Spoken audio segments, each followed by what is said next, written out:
Today we will discuss whether or not the American empire has already lost against China. In an article from Financial Times about the United States facing China, Biden is taking a strong position against the Chinese economy. Why? Because China is completely destroying everything. The US recognizes that now is the greatest moment to try to offset China's advances. We actually remember that in the 80s, Japan was on the rise, and at one time, it had become a concern for the US because it had become the world's second economic power, and everyone was terrified of Japan. It was imposed what they called voluntary export restrictions, which meant that they drove Japanese firms to export less and to start producing on-site. It was to inform you of the threat that Japan faced. Everyone was terrified of Japan by those times, but China is far stronger than Japan was in the 80s. China is a significant challenge to the existing world powers, particularly for the United States, considered as the first economic power of the world. So, one of Biden's top missions is to slow down China's rise. Will he succeed? We don't know, but it's one of Biden's top objectives, so he will pursue until the end. To offset China's development and allow the US to rise again, Biden developed a vast revival plan. It is the most unequal revival plan in American history. Is it enough, and is this revival strategy not dangerous? May this revival plan also favor China's leadership? You will discover how I try to answer these questions throughout this video.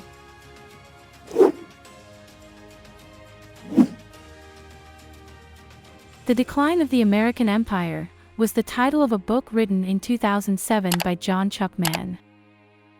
It is about China's ascent to dominance as a superpower. Already at that time, some economy experts were beginning to realize the ascension of China to the top of the world economies. Will they be able to accomplish it? Well, China is made in China, we are mocking them, and we must name a cat a cat. We did not believe it since many individuals said that they lacked our level of sophistication, technology, education, and so on.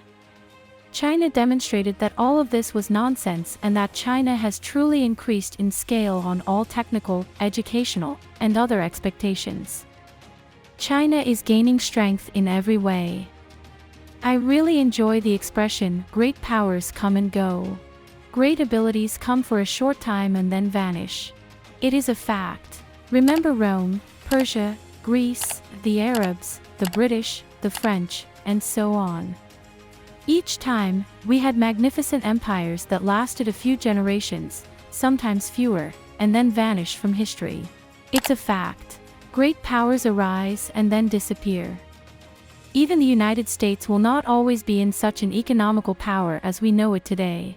With 40% of the world's population, China will be the most populous continent. By the end of the 21st century, it will be the most populated continent, with far greater influence than Europe.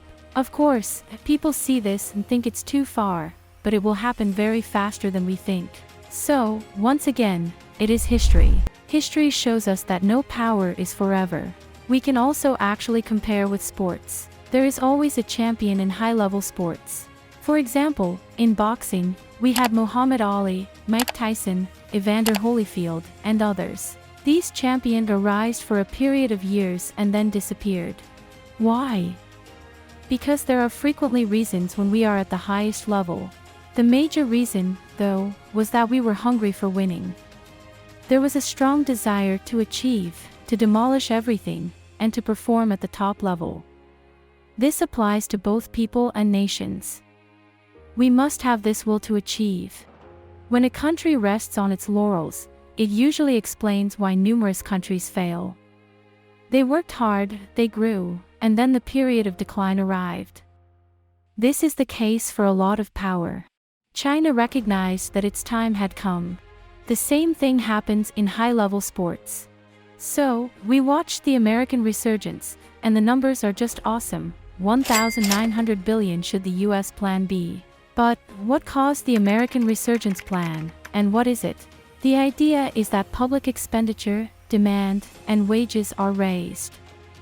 You are aware that the United States raised and repaid those who did not work, among other things.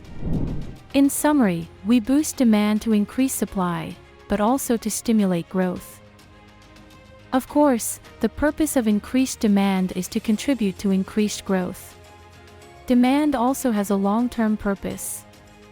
However, the United States do have infrastructure, education, and income distribution issues. Because the wealthiest people in the world are becoming increasingly wealthy. As a result, all of this will contribute to economic growth. Surprisingly, this comeback strategy presently strives for a historical trade imbalance. In its rebound, the United States are sinking into a record trade imbalance.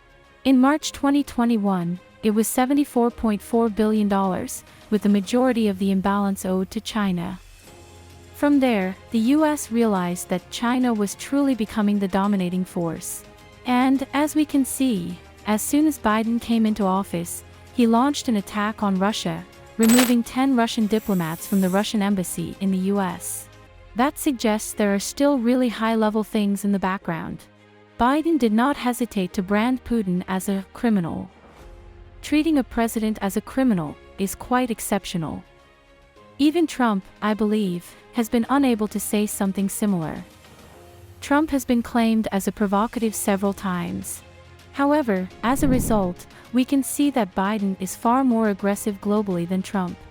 We assumed Trump was at the highest level, but Biden is taking it a step farther. There are tense relations with China, which explains why Trump was furious, but he only said a lot. Biden speaks also, but, more importantly, he acts. So severe are the sanctions imposed on Moscow.